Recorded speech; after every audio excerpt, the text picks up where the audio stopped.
broken my heart so many times I stopped keeping track. They do a brut and then a rosé brut, and so we'll have a big bubbles party. We'll invite you to that. You'll like that. Yeah. Bubbles are going to be fun. Yeah. It's a big hit. People love bubbles. It's a big deal. Yep. And we looked a long time to find. It's hard to find a small producer that wants to mess around with bubbles. It's just there's too many steps.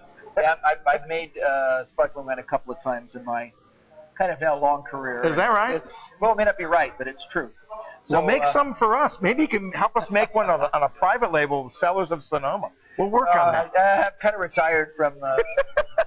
I'm pretty much working on my own brand now. Okay. Well, anytime you get a wild idea like that, you just come to me, and I'll be happy to help support that. Well, we should definitely talk, Scott. Okay. This sounds kind of fun. Okay, we can do that. We have a question.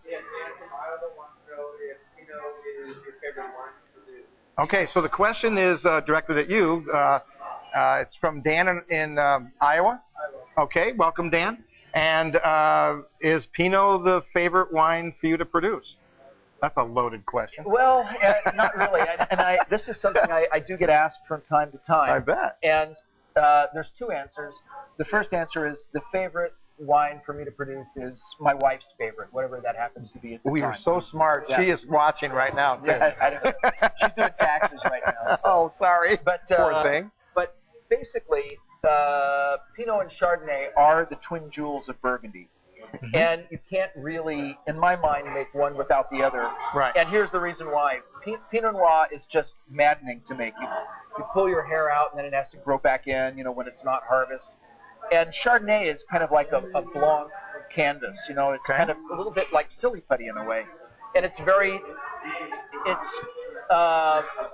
therapeutic.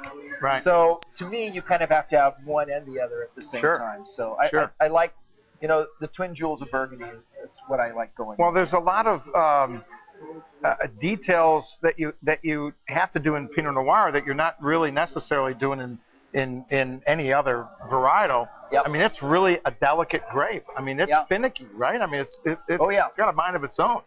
Absolutely. And we don't even know what it's thinking most of the time. Yeah. I really try to listen and really try to focus on what Pinot Noir wants. And then I try to, react and go there where the Pinot wants to go. And sometimes I have to do some gentle nudging or hold up that roadmap and say, okay, we said we were going to go here. We're going over there. What's the new plan now? Yeah. And Chardonnay is not too much like that. It really likes to have a good time with you. Okay. So, yeah. Now, when I get ready to pour the next wine, I want you to tell the folks a little bit about the challenges that we've had here in Sonoma County and in the wine industry. I mean, we've had a very cool summer, and then we've had these weird spikes of heat that probably didn't help out. Yep. So what's your assessment of what you think you're seeing out in the vineyard? And just tell everybody that while I pour the next wine for us. Well, we have not, thanks. We haven't yet picked. Here it is, September 21st, and normally we would have picked something maybe 2 weeks ago by now. And it looks like we'll probably be picking